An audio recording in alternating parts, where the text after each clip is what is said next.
Hello. तो आज का जो वीडियो लेक्चर अपना होगा उसमें हम लोग दो तीन टॉपिक जो बचा हुआ था उसको कवर करने वाले हैं। क्योंकि कुछ प्रॉब्लम आ गया था जिस वजह से आपको जो है 2 दिन वीडियो नहीं मिला। अब जो है इसको कंटिन्यू आपको हम कर देते हैं, ये कंटिन्यू आपको मिलते रहेगा। एक और इम्पोर्टेंट बात कि जो लेक्चर चल रहा होता है, चूंकि ये तो 12th का पूरा प्रिपरेशन हम लोग कर रहे हैं, 12th का जो एग्जाम होगा उसके लिए हम लोग सारा चीज जो है सो तैयार कर रहे हैं। तो इसका जो हम बताते हैं वो तो आप करो, एक नोट्स आप जो है बनाते रहो। जैसे होता है ना, जो परीक्षा के लास्ट टाइम में जो है आपको ये सहयोग करे, उसको जब आप रिवाइज करोगे तो उस टाइम में आपको ये सहयोग करेगा। और हम भी एक छोटा बना हुआ नोट जो होता है वो आपको प्रोवाइड कर देंगे, लेकिन कोशिश कीजिए कि आप अपना नोट जो है वो खुद बनाइए। इसलिए बनाइए क्योंकि अपना जो भाषा होता है ना वो ज्यादातर याद करने में थोड़ा ज्यादा सुविधाजनक होता है ना। तो इसीलिए अपनी भाषा में बनाइए, ज्यादा बेहतर रहेगा। वैसे आपको हम लिंक में दे देंगे, ठीक है, डिस्क्रिप्शन में आप देख लेना। उसका जो है जो भी पिछला वीडियो का जो है नोट्स हम नहीं दिए थे और आज का जो वीडियो होगा ये दोनों को मिला करके जो नोट्स होगा वो नोट्स हम आपको अवेलेबल करवा देते हैं। तो आप लोग इसको बढ़िया से तैयार कर लो और कुछ क्वेश्चंस भी आपको देंगे और साथ में आपको उसमें कुछ नोटिस भी लिखा होगा, उसके अनुसार से आप क्वेश्चन को सॉल्व कीजिए और उसको आप भेजिए। समझ गए? फिर आपका हम जो भी आप आंसर भेजोगे उसको हम चेक करेंगे, डेफिनेटली चेक करेंगे। तो चलिए आज का जो कहानी है उसको शुरू किया जाए। पिछला जो पढ़े थे उसको एक बार रिपीट करके। पिछला जो टॉपिक था उसमें हम लोगों ने इलेक्ट्रिक डाइपोल पढ़ा था। इलेक्ट्रिक डाइपोल के बारे में पढ़ा गया था। डाइपोल, इसमें हम लोग डाइपोल मोमेंट निकाले थे, याद होगा आपको। विद्युत द्विध्रुव आघूर्ण, तो विद्युत द्विध्रुव आघूर्ण बराबर क्या फॉर्मूला आया था? P बराबर Q इंटू 12। P बराबर Q इंटू 12। Q का मतलब क्या होता है? चार्ज। 12 का मतलब डिस्टेंस, यानी दो चार्जों के बीच का जो दूरी था डिस्टेंस लिया गया था और एक का चार्ज, ये इसको हम लोग बोल दिए थे इलेक्ट्रिक डाइपोल। ध्यान होगा इसका जो यूनिट लिखा गया था, जो ऐसा यूनिट आप मानते हो तो ऐसा यूनिट क्या होता है? इसका जो ऐसा यूनिट होता था उसको हम लोगों ने लिखा था कूलम्ब मीटर, है ना। इसमें एक और यूनिट हम लोग लिए थे और उस यूनिट का नाम हम लोगों ने रखा था डीवाई। ये भी एक यूनिट था जो इसी का यूनिट था, है ना। इसमें हम इसी चीज को कन्वर्ज किए थे जिसमें आपको बताया गया था कि इसी को हम लोग फ्रैंकलिन मीटर करके भी लिखते हैं। लेकिन कन्वर्जन में थोड़ा सा ध्यान रखिएगा, पिछला वीडियो में शायद कुछ लोगों ने बताया जिसमें फ्रैंकलिन जो होता है, इस फ्रैंकलिन का वैल्यू थोड़ा सा हम गलती कर दिए थे, इसको आप सुधार लीजिएगा। एक फ्रैंकलिन जो होता है ये एक तकरीबन ESU के बराबर होता है, यानी कि 3.33 into 10 to the power -9 something ऐसा करके जो होता है, इतना कूलम करके अप्रोक्सीमेट, -9 नहीं बोल दो आप, इसको 10 बोल दो, अप्रोक्सीमेट इसी के आसपास इसका जो वैल्यू होता है, समझे। एक फ्रैंकलिन बराबर इतना कूलम होता है, ये आप ध्यान रखिएगा, समझे। अभी हम लोग इसी चीज को अगर फ्रैंकलिन वाला जो वैल्यू है इसको आप अगर ऐसे याद रखो, इतना कूलम, और अगर आप इसका वैल्यू अगर पुट करके देख लो तो आपको फिर डीवाई का जो वैल्यू होता है वो आ जाएगा। एक डीवाई बराबर कितना था? एक डीवाई इज इक्वल टू आया था 3.33 इंटू 10 टू द पावर -30, ठीक है, कूलम्ब मीटर, ऐसा करके समथिंग आया था, ध्यान होगा आपको। तो इसमें अगर हम लोग अब अगर कन्वर्ट, और एक डीवाई बराबर एक और वैल्यू आया था, याद होगा, एक डीवाई बराबर था 10 to the power -20 franklin meter, ऐसा। तो फ्रैंकलिन का वैल्यू ये वाला अगर उठाकर रख दोगे तो ये वाला वैल्यू जो है आपको अपने आप मिल जाएगा। तो इसको थोड़ा इंप्रूव कर लीजिएगा और इसको याद रखिएगा। चलिए, अभी हम लोगों ने एक और चीज इसमें जो देखा था उसको पहले हम लोग देख लेते हैं, फिर उसके बाद हम आगे बढ़ेंगे। इससे पहले जो वीडियो था उसमें हम लोगों ने देखा था कि ये जो इलेक्ट्रिक डाइपोल है, इस इलेक्ट्रिक डाइपोल के कारण इलेक्ट्रिक फील्ड भी फाइंड आउट किया जा सकता है डिफरेंट पोजीशन पे, ठीक है। जिसमें हम लोगों ने एक पोजीशन पर चर्चा कर लिया था और वो पोजीशन था क्या चीज? एक्सियल पोजीशन, ध्यान होगा। तो एक्सियल पोजीशन पर इलेक्ट्रिक फील्ड का जो वैल्यू आया था वो याद रखना है आपको। 1/4πε0 2p डिवाइड बाय r का क्यू, स्क्वायर नहीं क्यू, ध्यान रखिएगा इस बात को। r का पावर 3 ये आया था हमारा वैल्यू। तो ये वैल्यू ऑफ इलेक्ट्रिक फील्ड था eight axial position of electric dipole. किसी विद्युत द्विध्रुव के अक्षीय बिंदु पर विद्युत क्षेत्र का जो परिमाण था उसका वैल्यू ये आया था। हमें फॉर्मूला भी याद रखना है और डेरिवेशन भी, क्योंकि डेरिवेशन जो होता है वो भी पूछा जाता है, वो 5 नंबर में पूछता है। और फॉर्मूला इसलिए याद रखना है क्योंकि इसी फॉर्मूला से आप न्यूमेरिकल क्वेश्चन को हल कर पाएंगे। ठीक है, डायरेक्ट छोटा मोटा जो ऑब्जेक्टिव पूछता है उसको इसी फॉर्मूला के माध्यम से हम सॉल्व कर सकते हैं। ठीक है, तो चलिए आज का जो कहानी शुरू करेंगे हम। एक्सियल पोजीशन चूंकि पढ़ लिया है तो आज हम लोग इक्वेटोरियल पोजीशन यानी निरक्षीय बिंदु पर विद्युत क्षेत्र की तीव्रता ज्ञात करेंगे किसी विद्युत द्विध्रुव के कारण, इलेक्ट्रिकल डाइपोल के कारण। समझे? तो हमारा जो दूसरा पॉइंट होगा, बी नंबर पॉइंट जो होगा, इसमें हम लिखते हैं एट इक्वेटोरियल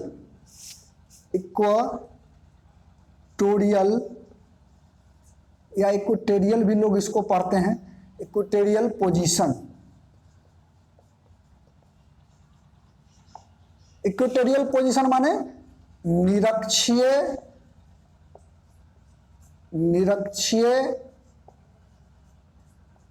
स्थिति पर।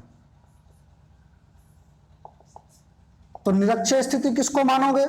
देखो सबसे पहले तो हम लोग वही काम करेंगे, यानी कि एक डाइपोल बनाएंगे।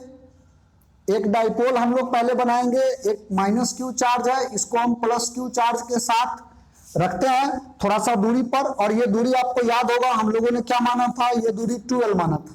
हमेशा 12 रखो ताकि सॉल्व करने में दिक्कत नहीं हो।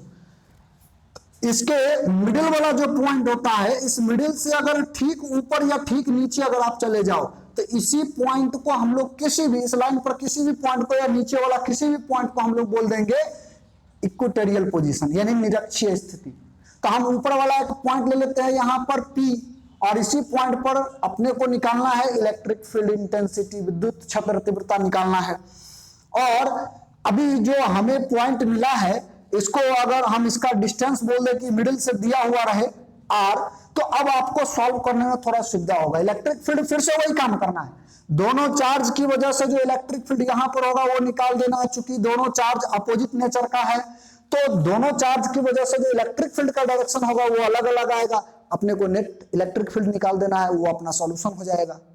ठीक है, तो हम क्या करें, अब सबसे पहले हम एक लाइन ड्रॉ करेंगे जो इसको मिलाएगा, फिर दूसरा लाइन ड्रॉ करेंगे जो इसको मिलाएगा, है ना। इसका एंगल जितना होगा, चूंकि मिडिल से डिवाइड कर रहा है ना, तो ये थीटा, तो ये भी कितना हो जाएगा, ये भी थीटा रहेगा। अभी ये जो चूंकि पॉइंट होता है यहां पर अपने को टेस्ट चार्ज रखना होता है, तो टेस्ट चार्ज जो होता है वो पॉजिटिव नेचर का होता है ना। तो हम क्या करेंगे, इलेक्ट्रिक फील्ड जब निकालेंगे तो यहां से ये वाला जो होगा ये इसको भगाएगा इस डायरेक्शन में। ठीक है, इसको ए और इसको बी मान लो, तो इसका जो इलेक्ट्रिक फील्ड बी की वजह से आएगा वो इस डायरेक्शन में आएगा। ठीक है, फिर इसका जो इलेक्ट्रिक फील्ड निकालोगे तो इसका इलेक्ट्रिक फील्ड कुछ इस तरह से आएगा, ये अंदर की ओर लाएगा, तो इसका जो आएगा ये ई ए कर लेते हैं हम लोग, मान लेते हैं ऐसा। और यहां से अपना जो है इन दोनों के बीच से नेट इलेक्ट्रिक फील्ड निकल जाएगा, ऐसा नहीं निकलेगा। तो अपने को अब करना क्या है, देख सबसे पहली बात तो यह है कि ये जो दो पैरेलल लाइन है और इसको ये रेखा काट रहा है, दो पैरेलल लाइन है इसको ये रेखा काट रहा है, तो जितना एंगल ये होगा उतना ही एंगल ये होगा। सही है। फिर उसके बाद देखो दो पैरेलल है, इसको ये लाइन भी काट रहा है, तो ये एंगल जितना होगा वही एंगल यहां पर होगा, है ना। तो ये दोनों एंगल आपको ध्यान में रखना है, यानी कि दो पैरेलल लाइन को अगर ये काट रहा है तो जो एंगल यहां होगा वही एंगल ये होगा। पैरेलल काट रहा है तो ये दोनों जो है ये वाला एंगल और ये वाला एंगल भी बराबर होता है।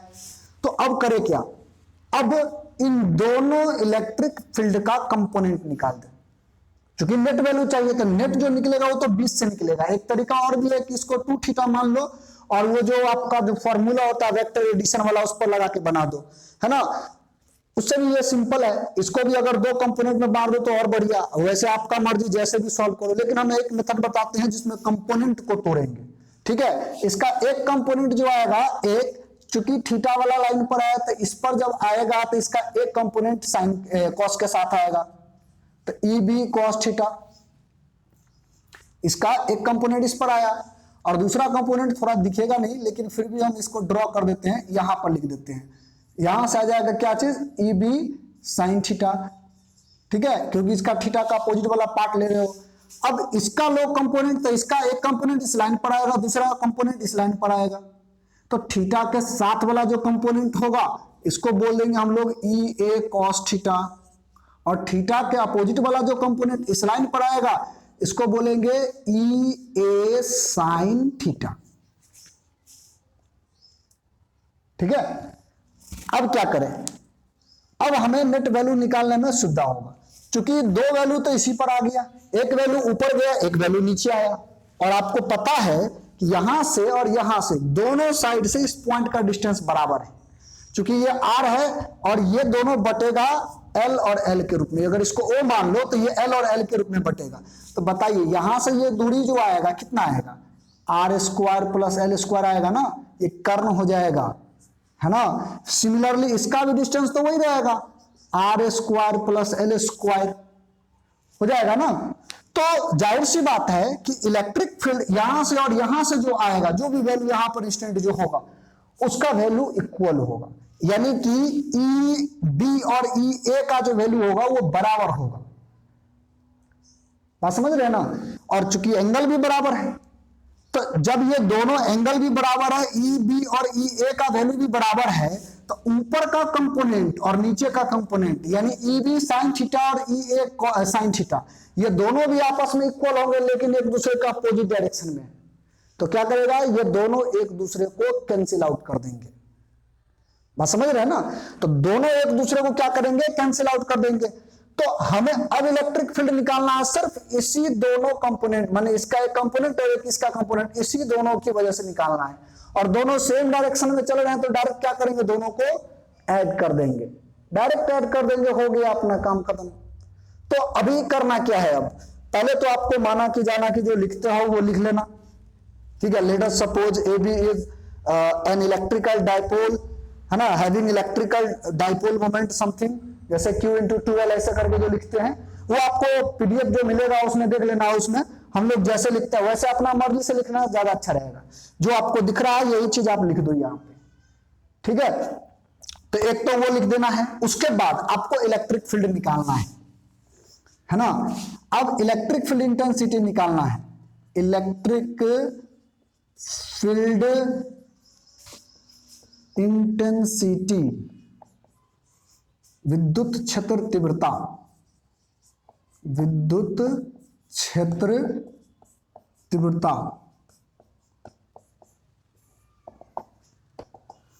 तो सबसे पहले निकालेंगे हम लोग due two plus Q charge,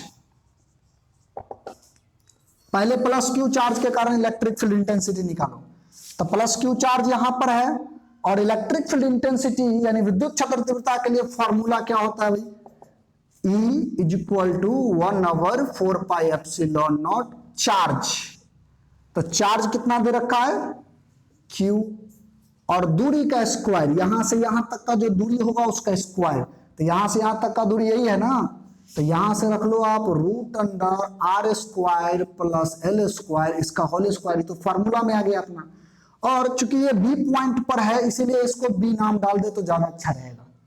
अब इसको थोड़ा अरेंज कर लो, ज्यादा अच्छा लगेगा। 1/4πε0 Q ओवर स्क्वायर रूट जो होता है वो स्क्वायर से खत्म हो जाता है, तो R square plus L square सिर्फ बचेगा, इसको इक्वेशन नंबर फर्स्ट मान लेंगे हम लोग। अभी फिर इलेक्ट्रिक फील्ड निकालना है due to minus Q charge. तो माइनस क्यू चार्ज जो होता है इससे अगर निकालोगे तो इलेक्ट्रिक फील्ड ए की वजह से, चूंकि ए वाला पॉइंट पर है ये, यहां से निकालेंगे 1/4πε0 चार्ज क्यू है और बट्टा फिर दूरी का स्क्वायर, तो दूरी इन दोनों के बीच का दूरी क्या है, यही है, तो यहां से डाल देते हैं, यहां से हो जाएगा R square plus L square, इसका होल स्क्वायर, फिर स्क्वायर रूट स्क्वायर से खत्म हो जाएगा। तो अपना इलेक्ट्रिक फील्ड जो आएगा ए पॉइंट की वजह से 1/4πε0 आएगा Q over R square plus L square, ये इक्वेशन नंबर 2 हो जाएगा। तो पहला काम तो आपको यही करना, देखो लिखने का तरीका सही रहेगा, मार्क्स पूरा मिलेगा, 1 नंबर भी नहीं कटेगा। कैसे लिखना है, सबसे पहले जैसे अगर मान लीजिए पूछ दिया आपको कि इक्वेटोरियल पोजीशन पर बताइए किसी डाइपोल के कारण यानी द्विध्रुव के कारण विद्युत क्षेत्र कितना होगा, तो आपको पहले ये डायग्राम बनाना पड़ेगा, एकदम फ्रेश डायग्राम बना लेना। थोड़ा सा पेंसिल से बनाओ तो ज्यादा अच्छा रहेगा, वैसे पेन से भी बना सकते हो, कोई दिक्कत नहीं है, लेकिन गलत नहीं होना चाहिए, कटकुट नहीं होना चाहिए। तो ये वाला डायग्राम आप बनाओ। उसके बाद वही माना कि जाना कि जो लिखते हैं हम लोग, late us suppose AB is an electrical dipole having dipole moment Q into 2L, ऐसे करके, या माना कि AB एक विद्युत द्विध्रुव है जिसका द्विध्रुव आघूर्ण Q into 2L है ना। हमें P बिंदु पर अब विद्युत क्षेत्र ज्ञात करना है, तो इलेक्ट्रिक फील्ड इंटेंसिटी अब लिखना है आपको वहां पर ड्यू टू पहले ये चार्ज प्लस Q चार्ज, फिर due to minus Q charge, इतना लिख दिए। इसके बाद हमें यहां पर एक लाइन और मेंशन करना पड़ेगा, चूंकि EB sin थीटा और EA sin थीटा ये दोनों एक दूसरे के बराबर परंतु विपरीत दिशा में काम करते हैं, इसलिए एक दूसरे को ये कैंसिल कर देगा, यानी इलेक्ट्रिक फील्ड इससे नहीं निकलेगा। ठीक है, तो अब हम लोग इलेक्ट्रिक फील्ड निकालेंगे किसकी वजह से, तो इसी दोनों की वजह से। तो नेट पहली बात तो उतना लिख दो, और उसके बाद ये इक्वेशन तो है ही।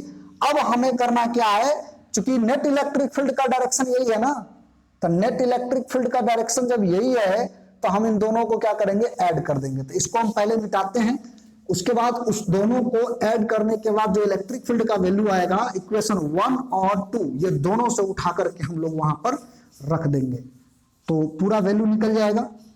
चलिए, तो इलेक्ट्रिक फील्ड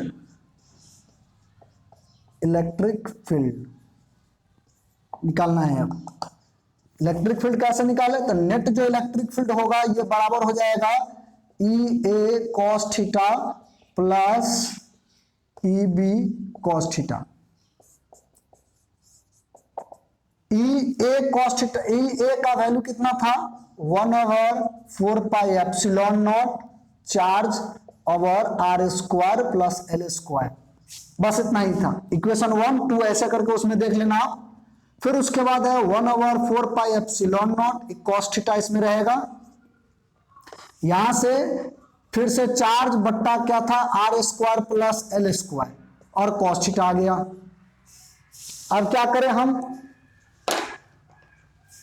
अब इसमें से जो कॉमन होने वाला टर्म है इसको हम कॉमन कर लेते हैं। तो कॉमन क्या करना, दोनों सिमिलर है तो इसको हम जोड़ ही देते हैं, तो ये हो जाएगा 2 into 1/4 pi epsilon not Q over R square plus L square.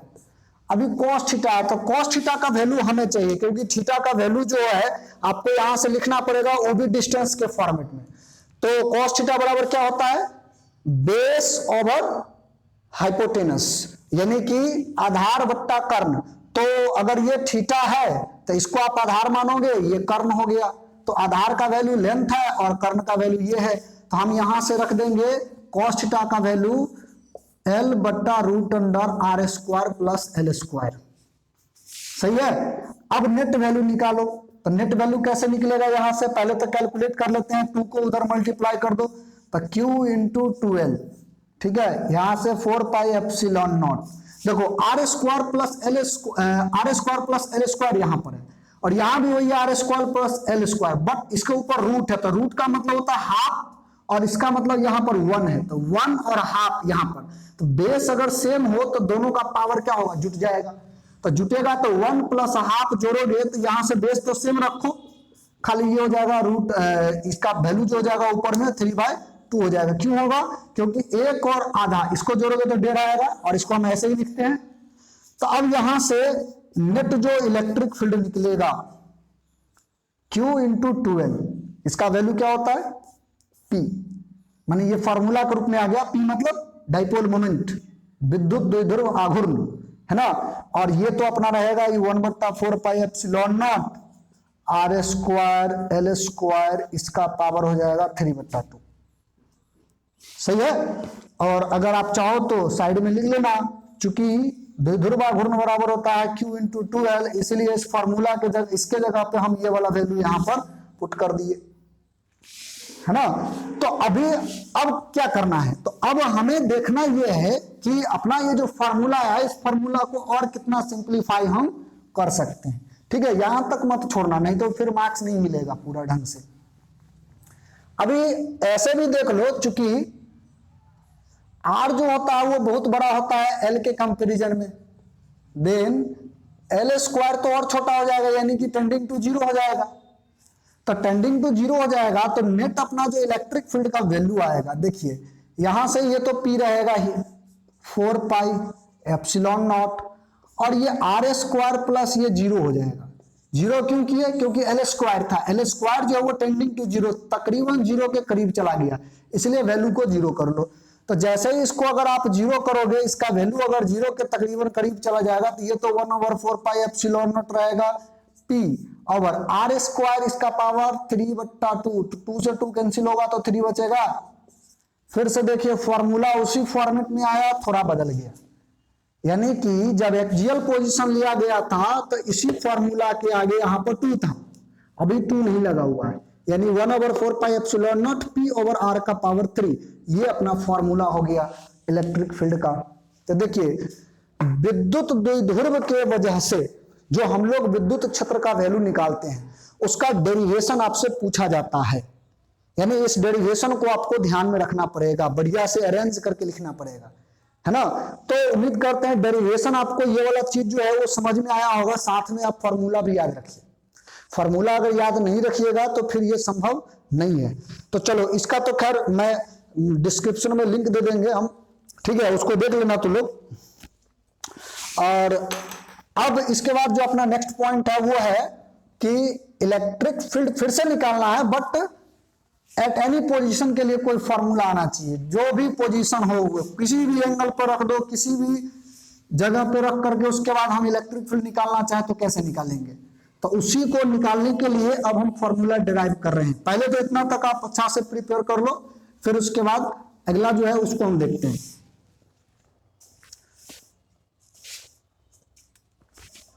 अपना तीसरा जो पॉइंट है वो है इलेक्ट्रिक फील्ड निकालना है एट एनी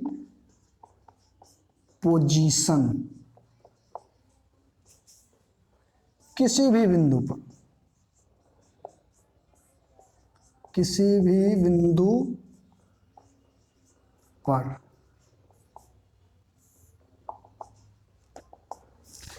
इसके लिए भी वही काम करना है, यानी कि फिर से एक डायग्राम तैयार करना है। ये माइनस क्यू चार्ज है, एक प्लस क्यू चार्ज को कुछ दूरी से सेपरेट करना है, अलग करना है। ये मान लेते हैं फिर से वही कि 12 डिस्टेंस पर है दोनों,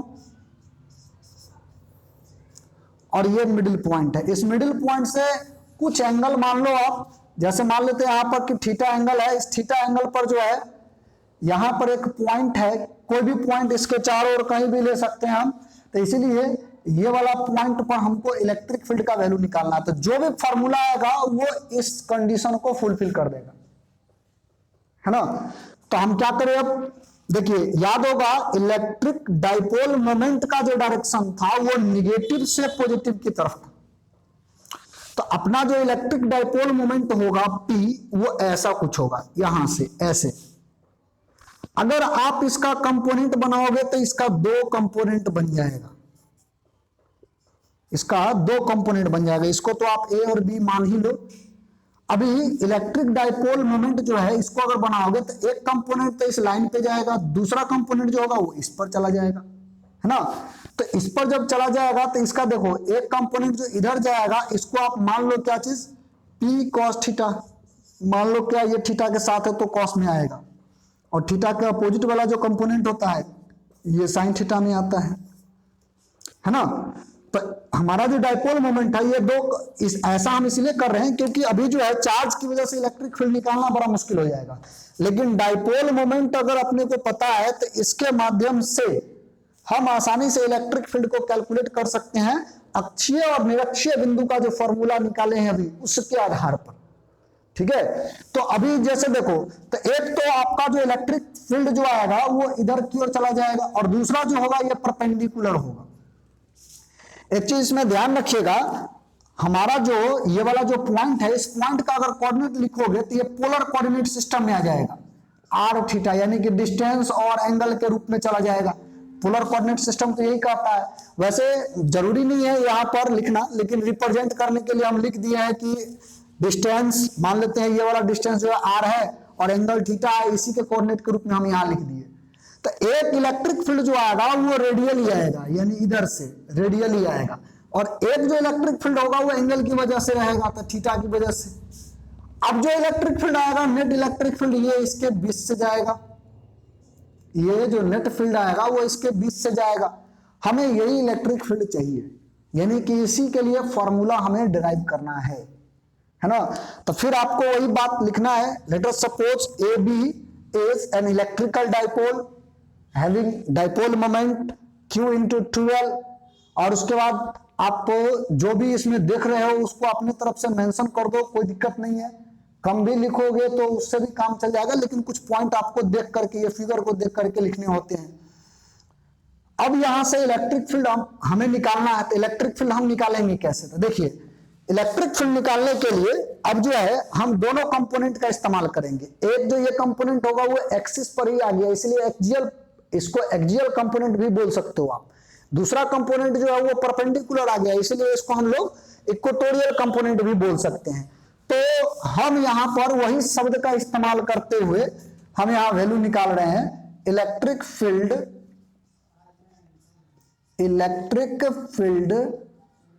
intensity due to axial component of dipole moment. द्विध्रुव आघूर्ण के अक्षीय जो कंपोनेंट है, घटक है, उसके कारण पहले हम विद्युत क्षेत्र तीव्रता ज्ञात करते हैं। तो इसके लिए क्या हो जाएगा वैल्यू? तो याद कीजिए, एक्सियल कंपोनेंट के लिए जो वैल्यू आया था 1/4 pi epsilon not 2p divide by r का पावर 3, यही ना आया था। लेकिन चूंकि आपको ध्यान में होगा कि एक्सियल कंपोनेंट जो है वो इस डायरेक्शन में है, इसको हम लोग r से रिप्रेजेंट किए थे, ऐसा लगा दें।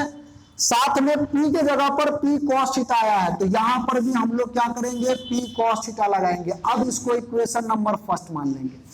तो electric field intensity due to axial component of p जो है वो निकल गया, ऐसे निकाल देंगे। फिर सिमिलरली इसी तरीका से इलेक्ट्रिक फील्ड आपको निकालना है। Electric field intensity due to equatorial component, यानी निरक्षीय कंपोनेंट घटक जो होगा उसके कारण हमें निकालना है। तो निरक्षीय घटक जो था वो थीटा वाला कंपोनेंट है, और यहां से 1/4 पाई एप्सिलॉन नॉट, और याद कीजिए इसमें p आया था, p डिवाइड बाय r का q, ऐसा ही कुछ आया था, यानी इसमें 2 नहीं लगा था। इक्वेटोरियल जो था यानी निरक्षीय जो था, अभी जस्ट हम निकाले हैं, उसमें p सिर्फ था। तो यहाँ पर p, और चूंकि इसमें कौन सा थीटा आया है देख लीजिए, तो इसमें आया है साइन थीटा। तो यहाँ पर हम क्या करेंगे, साइन थीटा का इस्तेमाल करेंगे और इसको इक्वेशन नंबर 2 हम लोग मान लेंगे। तो नेट इलेक्ट्रिक फील्ड अगर आपको निकालना है तो जाहिर सी बात है, चूंकि ये दोनों जो है एक दूसरे के ऊपर परपेंडिकुलर है, तो वेक्टोरियली अगर इसको आप ऐड करोगे तो वेक्टर तो डायरेक्ट बोलता है कि अगर ये वाला दोनों जो है अगर एक दूसरे के ऊपर परपेंडिकुलर है तो cos थीटा वाला टर्म को गाइड कीजिए, और डायरेक्ट जो है दोनों को आप स्क्वायर रूट करके ऐड कर दीजिए, स्क्वायर और स्क्वायर रूट करके ऐड कर दीजिए। कैसे? तो देखो, नेट इलेक्ट्रिक फील्ड अपने को चाहिए। अब नेट इलेक्ट्रिक फील्ड कैसे निकालेंगे? तो net electric field is equal to over root under E R का स्क्वायर और ई थीटा का स्क्वायर, डायरेक्ट। इसमें +2 E R E theta cos theta वो रखने का जरूरत है ही नहीं, है ना। अब यहां से फ्रॉम इक्वेशन 1 एंड 2, ये दोनों समीकरण को हम कंबाइन करते हैं।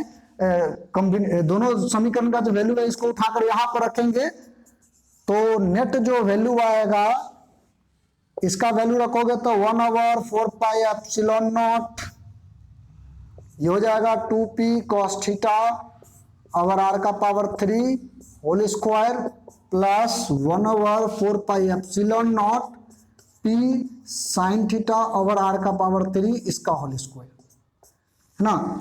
अब इसमें जो कॉमन होने वाला है कॉमन करके रूट से बाहर कर लो। क्या करेंगे अब यहां से, तो देखो 1/4πε0 पी ओवर आर का क्यूब, ये दोनों में कॉमन है, स्क्वायर है, स्क्वायर के साथ बाहर करोगे रूट से बाहर निकलेगा तो स्क्वायर भी खत्म हो जाएगा। तो ये हो जाएगा क्या चीज 1/4πε0 पी डिवाइड बाय आर का पावर 3। अब अंदर बचा क्या, तो अंदर देखो बचा यहाँ पर 2 cos थीटा, तो 2 cos थीटा का स्क्वायर कितना होगा 4 cos स्क्वायर थीटा। यहां क्या बचा, तो P ये सब चीज तो निकल चुका है, सिर्फ साइन थीटा और स्क्वायर है तो ये हो जाएगा साइन स्क्वायर थीटा। ठीक है, तो नेट इलेक्ट्रिक फील्ड बराबर 1/4πε0 P डिवाइड बाय आर का क्यू। अगर चाहो तो दोनों में से कोई एक थीटा के रूप में लिख दो, ज्यादा अच्छा रहेगा। ये हो जाएगा 4 cos स्क्वायर थीटा प्लस इसको कन्वर्ट कर देते हैं 1 - cos स्क्वायर थीटा के रूप में तोड़ देते हैं ना। साइन स्क्वायर थीटा बराबर क्या होता है 1 - cos स्क्वायर थीटा। अब अगर आप इसको इस रूप में तोड़ देते हो तो इसको सॉल्व कर दो फाइनल, और देखो कि अपना जो फॉर्मूला आता है वो किस फॉर्मेट में आएगा। जिस भी फॉर्मेट में आए उस फॉर्मेट में हम इसको नोट कर लेते हैं।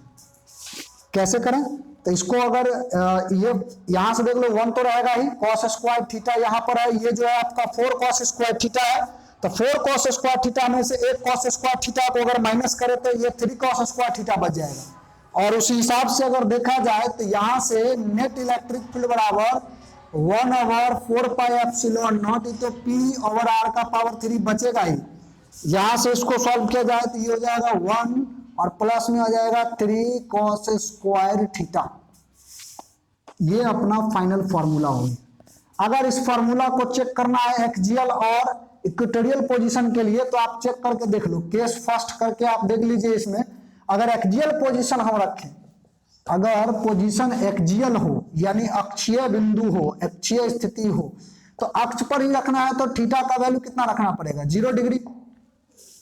अरे जैसे ये वाला पॉइंट देख लो, यहां से ये ऐसा है, अगर अक्ष पर ही रखना है तो यहां पे रखना पड़ेगा या इधर रखना पड़ेगा। तो जाहिर सी बात है कि हमारा जो एंगल है, ये वाला जो पॉइंट था वो पॉइंट को आप या तो यहाँ पे जैसे था तो इसको या तो इस पर लाओ, नहीं तो इधर वाला को इधर लाओ, तो 0 डिग्री पर आ गया। तो 0 डिग्री जैसे ही रखोगे तो यहाँ पर 0 रख करके आप देख लो वैल्यू कितना आता है।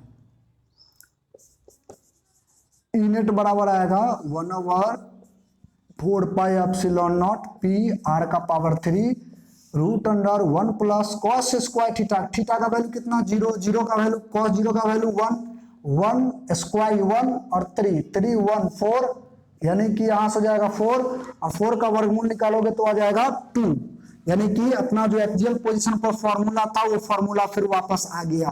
तो 1/4πε0 ये हो जाएगा 2p ओवर आर का पावर 3, वही फॉर्मूला आ गया। सिमिलरली अगर केस 2 में हम करें इसका इक्वेटोरियल पोजीशन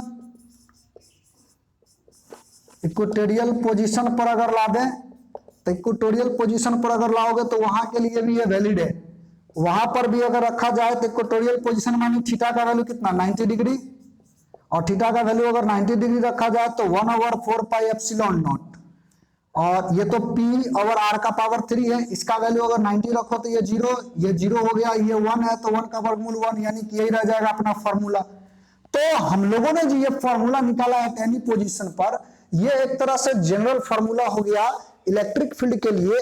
यानी कि अगर किसी डाइपोल की वजह से आपको विद्युत क्षेत्र निकालना है तो उसके लिए ये अपना जनरल फॉर्मूला हो गया। इस फॉर्मूला का इस्तेमाल करके हम लोग विद्युत क्षेत्र जो है उसको ज्ञात कर सकते हैं, है ना। तो कुल मिलाकर के अपने पास जो डेरिवेशन आया वो 3। विद्युत क्षेत्र तीव्रता के लिए विद्युत क्षेत्र तीव्रता निकालना है यदि किसी इलेक्ट्रिक डाइपोल के वजह से विद्युत द्विध्रुव के कारण, तो उसके लिए अपने पास 3 फॉर्मूला है। फटाफट उसको रिकॉल कर लेते हैं। एक फॉर्मूला पहला ये था अक्षीय बिंदु पर, इसको हम लोगों ने डिराइव किया था। दूसरा फॉर्मूला ये था जिसको आज हम लोगों ने डिराइव किया, और तीसरा फॉर्मूला अपना ये है। ये तीनों फॉर्मूला को याद रखना, पूरा डेरिवेशन को तैयार रखना ज्यादा कठिन काम नहीं है, इजी है, इसको आसानी से आप तैयार कर सकते हो, क्योंकि सब एक दूसरे से थोड़ा बहुत जो है वो लिंक है, वो दिखाई दे रहा है आपको, है ना। चलिए, तो इसको तो हम ध्यान में रखेंगे, न्यूमेरिकल बनाने में भी सहयोग करेगा, और डेरिवेशन जो पूछता है तो वो तो खैर सॉल्व होना ही है। आइए अब हम लोग इसका जो अगला पॉइंट है उस पर हम आते हैं, और इसको आज लास्ट करते हैं, खत्म करते हैं ये वाला टॉपिक को। तो इसके बाद जो अपना रहेगा, जैसे अगर मान लीजिए हमको बोल दे